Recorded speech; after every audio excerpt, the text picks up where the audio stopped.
Welcome to A&A Investigates, a monthly podcast featuring the latest in neurology and neuroscience, brought to you by the American Neurological Association. I'm your host, Adeline Goss. April is Stress Awareness Month, and it's timely. For scientists, physicians, our patients, and their families, it's a moment to acknowledge and learn new tools to manage the undeniable stress we've endured in the past 2 years. Joining us today is Dr. Amy Arnsten, Albert E. Kent Professor of Neuroscience and Psychology at Yale University. Her lab studies neurochemical influences on the prefrontal cortex in order to develop treatments for mental illness, and she's published on and speaks about the neurobiological response to stress.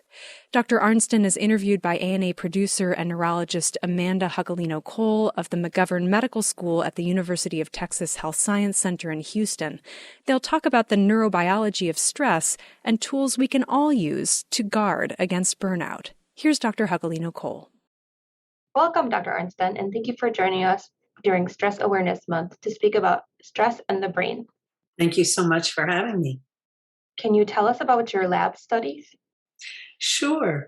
My lab studies the molecular regulation of the prefrontal cortex, which is a recently evolved cortical region in the frontal lobe, and it's essential for abstract reasoning, the executive functions such as top-down regulation of attention, action, and emotion. And that allows us to motivate healthy choices and inhibit those that are not beneficial. And the prefrontal cortex is also important for metacognitive abilities, such as remembering to remember, like I have to remember where I parked so I can come back here later today. The prefrontal cortex is also really important for high-level decision-making, which is, of course, important for physicians every day. And it gives us optimism and the ability to persist through difficulty, which are particularly important qualities during the pandemic. And very importantly, it's important for insight about ourselves and others, and for empathy. And you can see that all these functions are really important for being an effective physician. And my lab has found that the prefrontal cortex is remarkably dependent on the correct neurochemical environment, and that the release of neuromodulators, such as norepinephrine and acetylcholine, can coordinate our arousal state with our cognitive state. And most pertinent to this discussion today, we found that high levels of catecholamine release during uncontrollable stress disconnects these prefrontal circuits and impairs our prefrontal functions. You alluded to some of these changes already, but let's talk a little bit more about stress. How do you define stress? Well, broadly speaking, of course, stress is any challenge to a system. And for the human body, the classic stress response, which many of you learned in med school, involves release of cortisol and catecholamines into the bloodstream from the adrenal gland and activation of the sympathetic nervous system. We now know that there's also increased catecholamine release in the brain. However, the key factor in initiating these chemical changes is whether or not we feel we have control over the stressor. It's only when we feel out of control that these chemical changes occur in the brain. So it can be a very challenging task, like dealing with a patient who's having a large acute stroke. But if we feel confident in our abilities to handle the challenge, it will not engage these toxic stresses signaling pathways. However, if we feel out of control, if we feel overwhelmed by the situation, then these stress signaling pathways are activated. What my lab has shown is that high levels of catecholamine release in the prefrontal cortex during an uncontrollable stressor really rapidly disconnects prefrontal circuits. This happens due to potassium channels opening near the glutamate synapses on prefrontal cortical dendritic spines, and this weakens network connectivity. And in contrast to the prefrontal cortex, more primitive brain regions like the amygdala, which initiates and orchestrates our emotional responses, these regions like the amygdala are actually strengthened by high levels of catecholamines. So an uncontrollable stressor can flip our neurochemical state in ways that our brains shift from being reflective to reflexive. And this brain state shift is accentuated when it's chronic exposure to an uncontrollable stress. In this case, prefrontal dendrites and spines are actually lost, so we lose connections. And those in the amygdala actually expand, so the amygdala gains connectivity.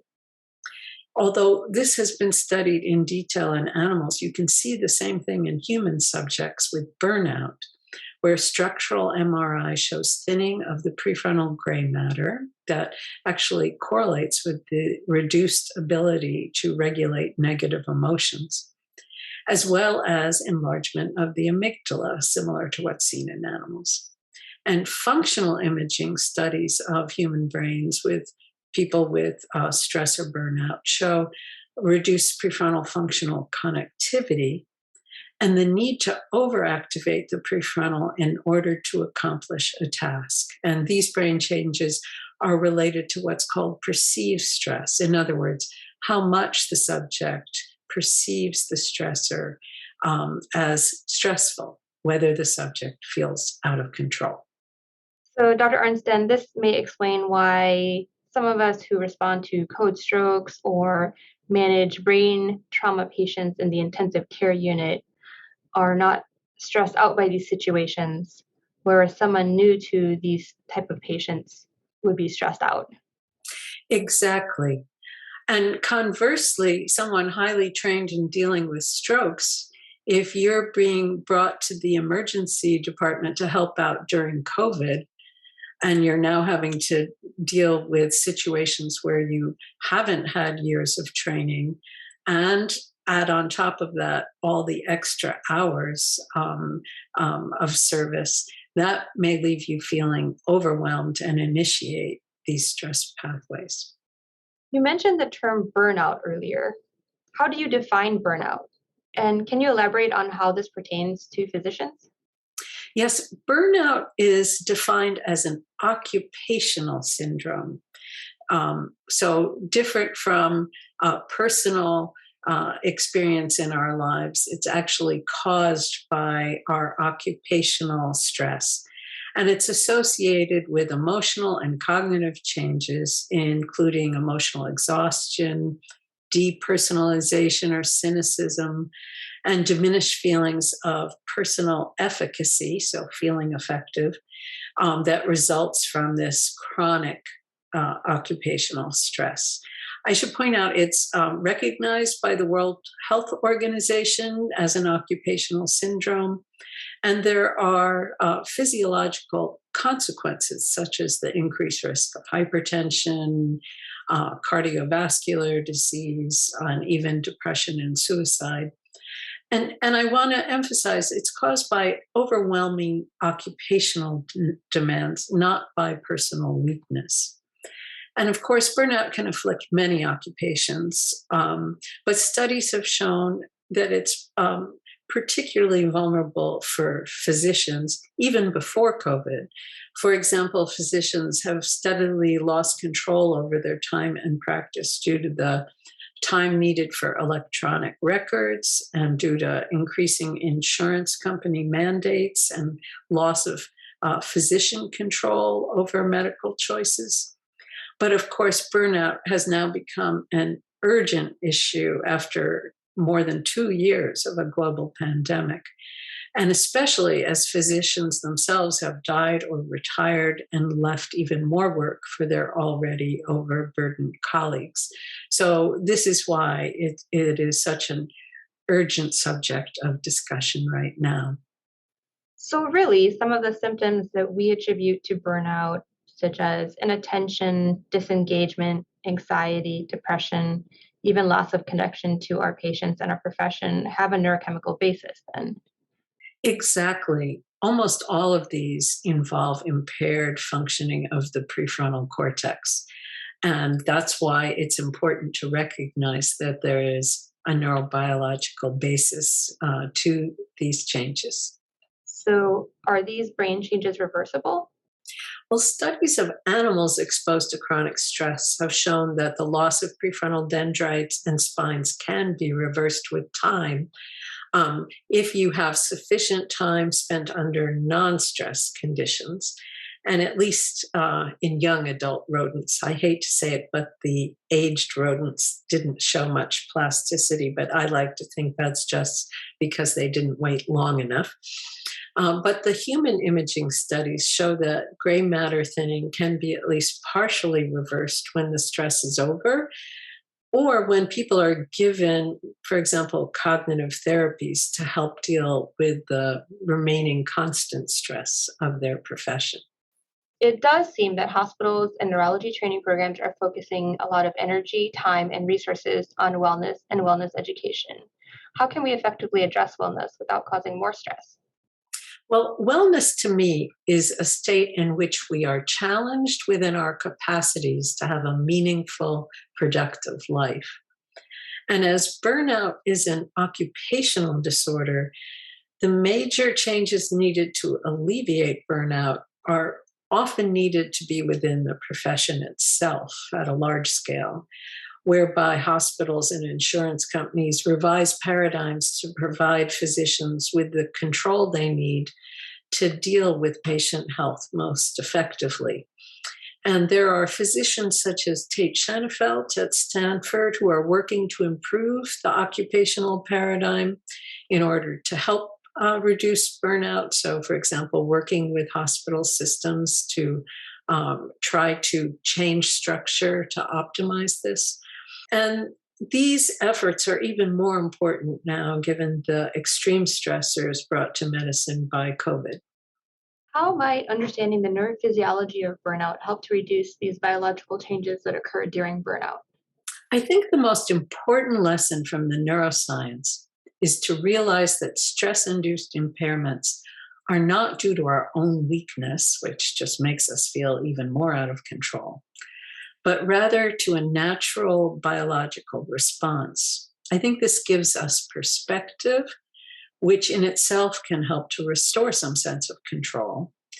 And it can remind us that we can use rational strategies to try to restore prefrontal cortical function, just as we treat other symptoms. So things that have been shown to strengthen prefrontal are exercise, mindfulness, and deep breathing. There was a study showing that deep breathing actually normalizes the activity of the locus coeruleus and thus reduces the part of the stress response. I think it's also very interesting that the prefrontal cortex needs constant glucose. It has twice as many mitochondrial proteins as other parts of brain, so it's very energy intensive. So eating healthily, including healthy snacks, is very important to prefrontal function, and not doing kind of sugary snacks that can cause insulin spikes and subsequent reductions in blood glucose. So keeping blood glucose steady can really be helpful to prefrontal function. And although alcohol is a common short-term relief, it can have even quite short-term detrimental effects on prefrontal function. So reminders about that. The emerging data suggests that therapies aimed at helping physicians, other people deal with burnout can help, like cognitive behavioral therapies. And perhaps most important of all, it's really important that if you find yourself feeling depressed, having a really low threshold for seeking out help, as treatments like SSRI and antidepressants can really help put the brain back into a more normal chemical state. And that allows prefrontal cortex to, again, provide the top-down regulation of emotion that we really need to get through these very challenging times.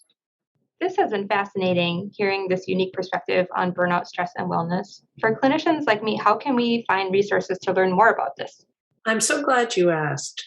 There are a couple of resources that I can suggest. I wrote a review with Dr. Tate Shanafelt on this topic that's in the Mayo Clinic Proceedings in 2021. And I also made a YouTube video, which is on the YouTube Yale Medical School channel, and that is on the neurobiology of burnout. And you can find the links to these resources alongside the podcast on the ANA website. Dr. Arnsten, thank you. It's nice to hear these practical tools to help us take action and control for ourselves and for our colleagues. We really appreciate your time with us. Thank you so much for having me. A great pleasure. That was Dr. Amy Arnsten, professor of neuroscience and psychology at Yale University, interviewed by ANA producer and neurologist Amanda Jagolino-Cole of the University of Texas Health Science Center in Houston. You can find more resources on the neuroscience of burnout at our website, myana.org. For ANA Investigates, I'm Adeline Goss. This has been an episode of ANA Investigates, the official podcast of the American Neurological Association, and an ANA Education Innovation Subcommittee production. Thanks for joining us. To learn more about today's program and to find out about the benefits available to ANA members, including access to an array of educational programs and resources, please visit myana.org. Dr. Adeline Goss is our host and the executive producer of the show. Episode producers are members of the ANA Education Innovation Subcommittee, chaired by Dr. Megan Ritchie. This is your logistics coordinator, Jen Hurley. Copyright, the American Neurological Association.